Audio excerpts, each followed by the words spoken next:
4 times a week, you're considered a beginner your first 3 years. And that's if you're consistently like 3-4 times a week doing like any kind of ollie lifting, right? So I always like to put into perspective when I'm talking to like clients and members, like how long it takes to really refine and perfect that type of technique, and just be very encouraging to let them know, because a lot of people get frustrated, like I don't get it, you know, like I don't understand a snatch, I don't understand how to move my feet in a split jerk. And then always use perspective, like, okay, well, how many times a week do you practice it? Maybe once, 4 times a month, right? Okay, so how, you know, name something that you can get better at only doing it 4 times a month. We're like, oh, okay, you're right, I get it now. So be encouraging to your members too, and like also like don't be afraid to put things into perspective for them as well, because that does help them along the way.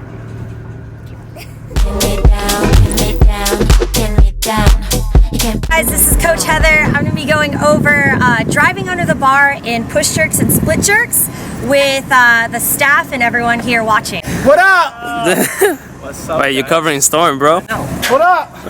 All I see is his shining head, man. Flex Friday. Flex Friday. Misconception is that it's one directional movement. A lot of people just think upward drive. It's actually 2 different changes of motions. It's an up and under motion, okay? So if you want somebody to be efficient, we want to teach them how to drive it up and how to press themselves underneath the bar. Okay, so very commonly we use too much arms, okay, and we press out of what's called the dipping position. You want to make sure you're not prematurely pressing out of that dip. We want to be more efficient by maximizing our potential with our leg drive, okay? So Logan's going to demonstrate an incorrect way where you're pressing out of the dip, which is very common with a lot of our athletes, all right, in a push jerk. So when we're doing this correctly, there's 3 key things that you guys want to establish first. One is a proper dipping position, right? So again, heels about shoulder width, toes can be slightly pointed out. From here, all you're gonna do is just drop the hips down, wall in front, wall in back, keeping the legs loaded, right? Out of that dipping position, 2 things you need to think about. Drive the bar off the shoulders first and then use the arms, okay? So he cannot use his arms until he has physically driven this bar off the top of his shoulder. So I don't want you to go for the full motion, Logan. I just want you to show what that means. What does it mean to drive the bar off your shoulders using your legs first, right? Okay, see here, you can see that Logan's not using his hands. He's using all of his legs, right? All that momentum to drive the bar physically off his shoulders. And then when the bar is elevated, okay, he will then press himself down into the catching position, okay, thus maximizing his potential for the most efficiency or the heaviest lift that he can probably do here, right? Q&A, Q&A. Come up to the microphone, bro. Come up to the microphone, bro. Is this thing on? Can my hip drop back when I throw the bar to get more power? Say you drive the hips back, what's gonna happen when you drive the hips back, you guys will notice that the bar shifts forward because his torso has that forward inclination. So when he goes to drive that barbell forward, or drive the bar up, the barbell's gonna be moving forward. You wanna make sure that this bar path is as up and down as possible. First initiating created by your body position in the dip. So that's why it's important that the torso stays vertical, the hips drive straight down, so you can have a straight up and down motion in that bar path. If you go knees forward, hips forward, again, another inefficient way, right? One, you can really injure yourself, tweak your back, tweak a shoulder, okay? You don't generate enough power because all the weight is in the toe, the body's in this awkward position, right? You're just asking to get hurt at that point. So again, you want to maintain that vertical torso. Think wall in front, wall in back, knees go out, bam, jerk. Perfecto. So I got a deficiency in my feet. I have tendency to stand duck foot. Show me. So this is how I stand naturally. All right. Facts. Can I still do this position even though my toes are slightly at a 45-degree angle? What position? This one. So you go for it? That was really exaggerated.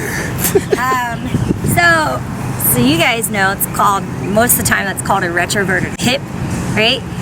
So those type of people might have a little bit more of a degree turnout of their feet. That's because of more of an anatomy position, like where their femur goes into the hip bone. So it's not as common for people to be turned out to an extreme degree, but it is possible for certain people that have that type of hip structure. Do you want to coach most people to have their toes out at a really, really angled degree? Should be more like 5 degrees at most, but there are some people, a small population, it's not really that small, but there is a population of people that need a little bit bigger of a degree of a turn of the toe.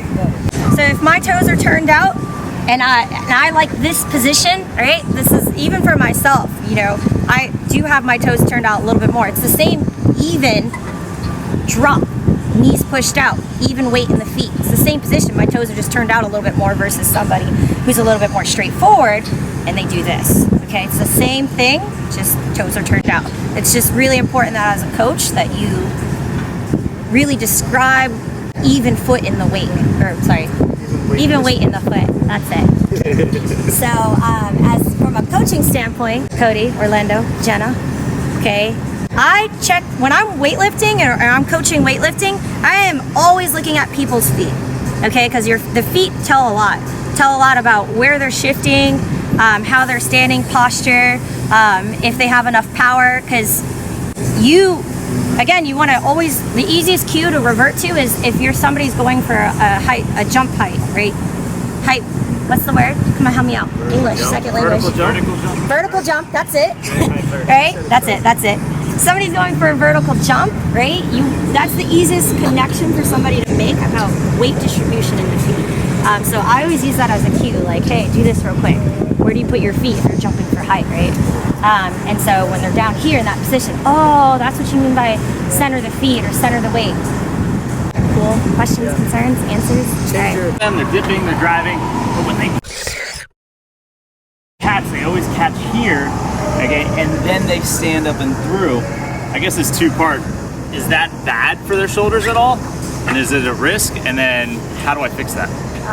Yes, it is a risk because you're pressing. Our bodies are not meant to hold heavy weight in this position. You guys are looking from a side plane, right? That means I'm holding up this bar with a lot of like my muscles versus it being bone on bone, right? So this can cause a lot of issues in the shoulder. You could be at tendonitis. You could end up tearing something, whole 9 yards. So that's why it's important about the head through the window. A good cue is maybe have them shift their head back when they're dipping, right? So then it's more of just one upward drive versus having to them thinking that they need to go around their face and then put their head through. So maybe you take one step out of the equation by just telling them, hey, in the dip, move the head back, then it's just one motion up. And then if the problem persists, it could be maybe it's a mobility restriction on their part, right? Where they have something tight in the shoulder or in the chest and they cannot physically have like a crisp lockout. Their lockout is here. At that point, then you just ensure that the athlete doesn't go heavy in weight. Because one, we want to make sure that they don't get injured. But if they're still looking to do the movement and they really want to still be a part of it, it's either lightweight or switch it to something they can do more of a neutral grip. And they're still doing the motion, but now it's a neutral grip and their range of motion has an increase because the hand positioning and the grip positioning. So just make sure you guys are playing it ear by ear based on the athlete and what they can or can't do. He said, now we went over all the tips and tricks on how to get better push jerk. Hope that you guys can utilize these movements, practice it at home, send us videos, tag us, do it all of that, and we'll see you soon. What he said. What he said. What he said. Okay, bye. Okay, thanks, bye. I don't care if you think I'm a clown. I don't care 'cause you can't pin. I was imagining myself doing a push jerk while you were going. I was like, what things that I might do wrong? Like sometimes when it is heavier and I was catching here and I know I have to drop my butt down a little bit better. So watching how Logan was doing it incorrectly, and even when I'm on the floor with you guys, like I'll notice when people are doing that. So they have to drop the weight a little bit, make sure they're dropping their butt down and getting that full extension under it because they are pressing it instead of dropping. I had the same problem when I did jerks and stuff, and I noticed when you asked the question, I would like come here. I didn't have a good lockout because of my mobility, but now I'm able to lock out. I'm able to see how I can help other people. Sometimes recognizing an athlete and just dropping the weight.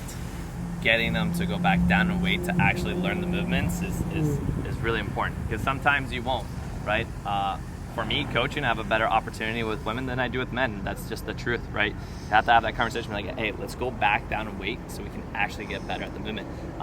Because sometimes, especially for CrossFitters that have been doing it for a really long time, been doing it for, let's say I've been CrossFitting for 8 years and I've been competing for 4. I don't want to relearn this movement. I like just what I'm doing. But sometimes you have that conversation like, hey, let's break it down. Let's go back down to weight. We can actually lift a lot more load.